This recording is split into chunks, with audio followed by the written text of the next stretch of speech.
چطور می توانیم زن قدرتمند و تاثیرگذار باشیم؟ 10 راهکار برای تبدیل شدن به یک زن قدرتمند. پارت اول. لطفاً تا آخر ویدیو با ما همراه باشید.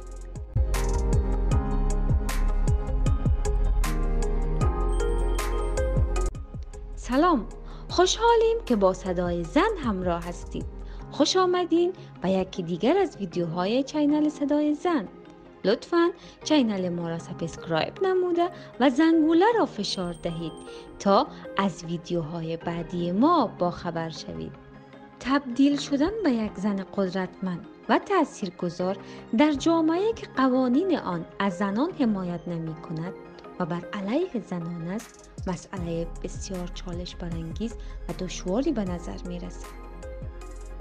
عدم برابری زنان و مردان در بهره‌گیری از امکانات و فرصت‌های شغلی، تحصیلی و آزادی عمل و محدودیت‌های فرهنگی، خانواده و جامعه در جوامع مرد سالار به عنوان یک معضل بر سر راه موفقیت زنان قرار می‌گیرد.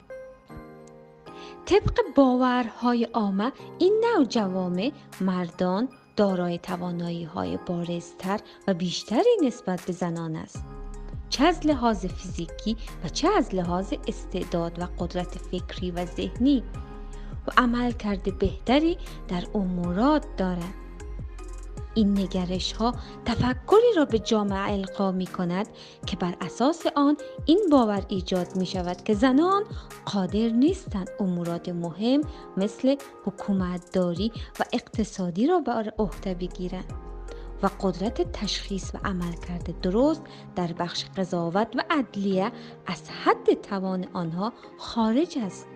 زیرا زنان بیش از حد برای این امور عاطفی و احساساتی هستند و بخش نظامی و ارتش مردانه و خشن است. قدرت فیزیکی را می طلبد که زنان قادر به انجام آن نیست.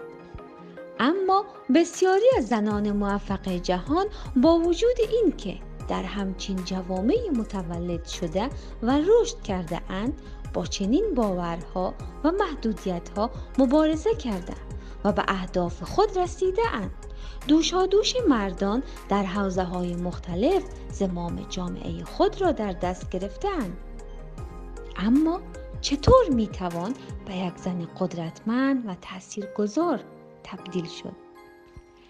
زنان قوی و مستقل خصوصیاتی دارند که آنها را از دیگر هم‌نوع‌های خودش متمایز می‌کند.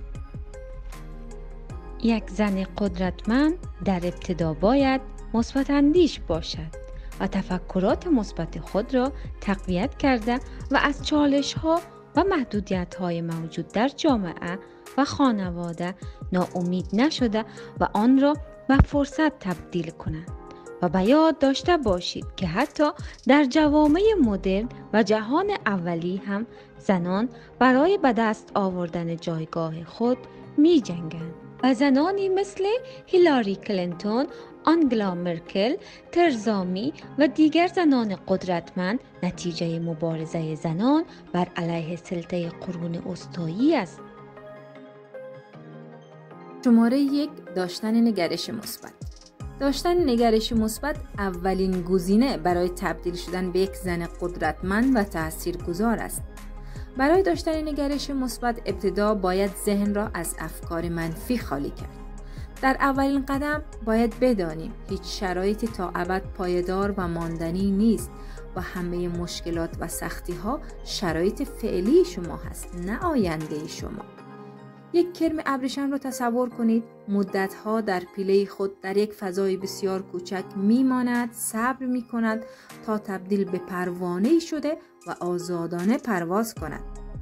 برای خانه تکانی ذهن از افکار منفی و به دست گرفتن کنترل افکار راهکارهای مؤثری وجود دارد و خوشبختانه کتاب‌های فراوانی نیز در این زمینه موجود هست که می توانید مطالعه کرده و از راهکارهای عملی آن بهره ببرید و ما هم چند کتاب را در بخش توضیحات برای شما معرفی کرده ایم. شماره 2. سخت‌کوشی. گزینه دوم برای تبدیل شدن به زن قدرتمند هست. احتمالاً هیچ فردی موفق مخالف این نیست که سخت‌ترین و بزرگترین خواسته ها را می‌توانیم با تلاش و استمرار به دست بیاوریم.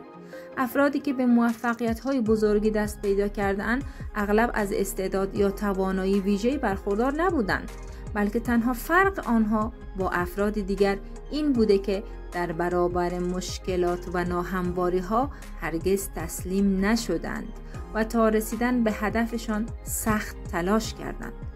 موانع در هر مسیری که بخواهیم طی بکنیم وجود خواهد داشت، اما انسان مصمم به راحتی دست از اهدافش نمی کشد، حتی اگر در مسیر سخت و پرپیچ و خم قرار بگیرد. لطفاً نظرات خود را برای ما کامنت کنید.